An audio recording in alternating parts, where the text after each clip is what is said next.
Every month, something strange happens to millions of people around the world. They wake up on payday, they check their account. The number looks good for about 30 seconds. Then the rent comes out. Then the groceries. Then the transport. Then the debt. And within days, sometimes hours, that number is gone. Not because they spent foolishly, not because they weren't working hard enough, but because something is fundamentally broken in the way most of us are taught to think about money. If you've ever looked at your salary and thought, this should be enough, but it never is, then this video is for you. Because today, we are going to break down exactly why your salary feels like it disappears, what forces are working against you every single month, and most importantly, what you can do right now to stop the cycle for good. Stay until the end. The last part is the most important thing most people never figure out. Number 1, the illusion of your income. Let's start with a truth that nobody puts in your employment contract. Your salary is not your income.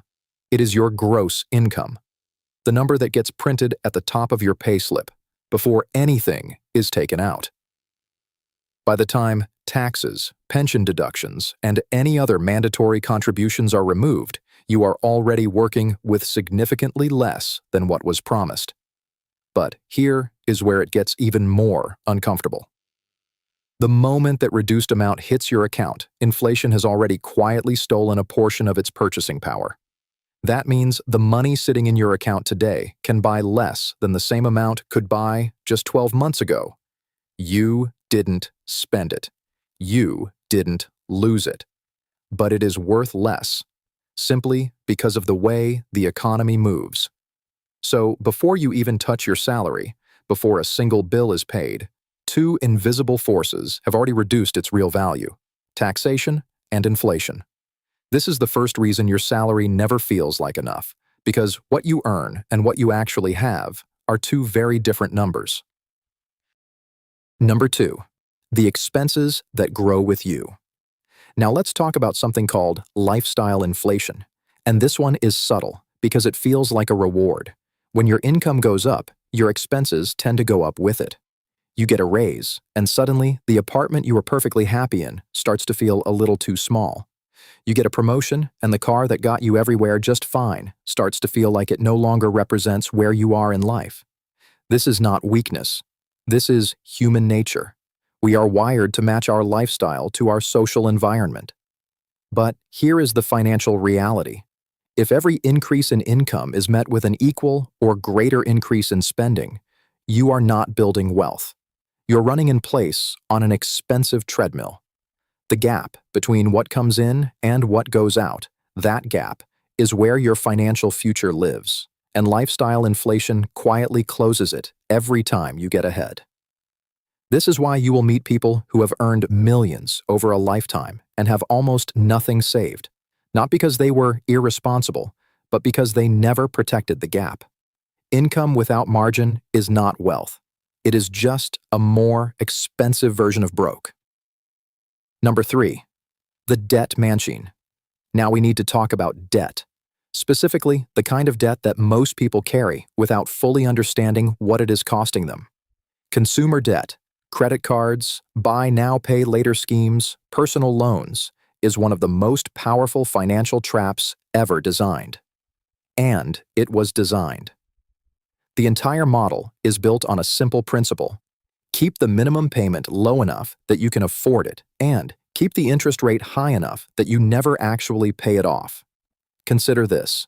If you owe $1,000 on a credit card with an 18% annual interest rate and you only make the minimum payment each month, that debt could take over a decade to clear. You borrowed $1,000. You paid $2,000. That extra $1,000, that is your salary. Month after month, quietly redirected into the pockets of a financial institution.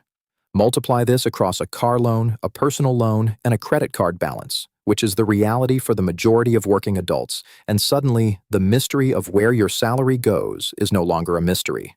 A significant portion of your income every single month is being used to pay for things you already consumed. Money you earned today is paying for decisions you made years ago. Debt doesn't just take money. It takes time, It borrows from your future to maintain your past. Number 4. What nobody teaches you. So, why doesn't anyone explain this to us?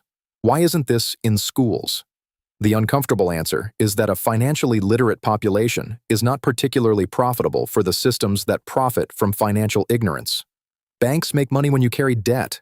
Retailers make money when you spend impulsively. Advertisers spend billions every year engineering the desire for things you didn't know you needed until 30 seconds ago. The entire economic system we live in is optimized to extract money from people who do not understand how money works. And most of us were handed a salary and told, go figure it out. The people who escape this cycle are not smarter. They are not luckier. They simply learned, at some point, a different set of rules. Rules about how money actually moves. Rules about the difference between spending and investing. Rules about how to make money work for you instead of working endlessly for money. That is what this channel exists to teach.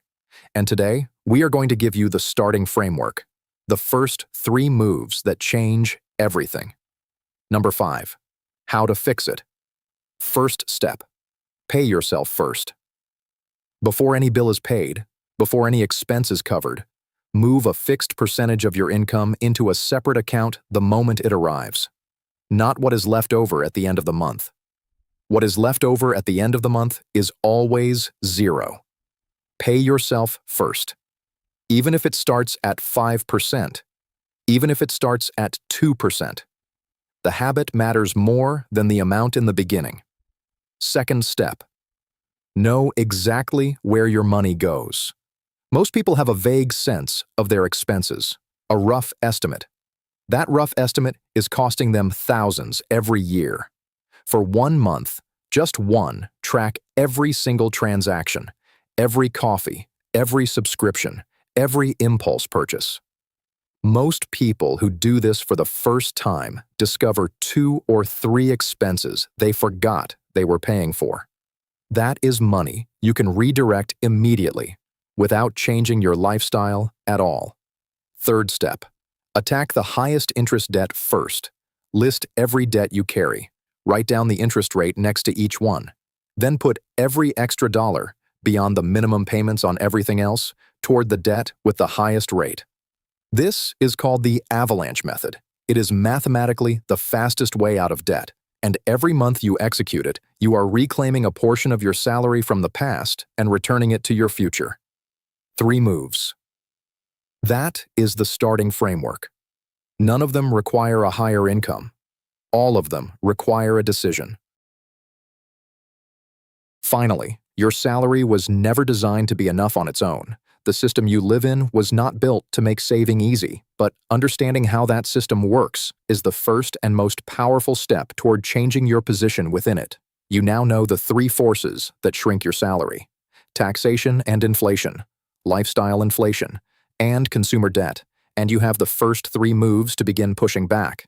If this video gave you clarity, share it with someone who needs it. Subscribe if you want to keep building this knowledge, because next week we are going inside the exact trap banks set for you and why your minimum payment is designed to keep you paying forever. This is Capital Explained. We'll see you in the next one.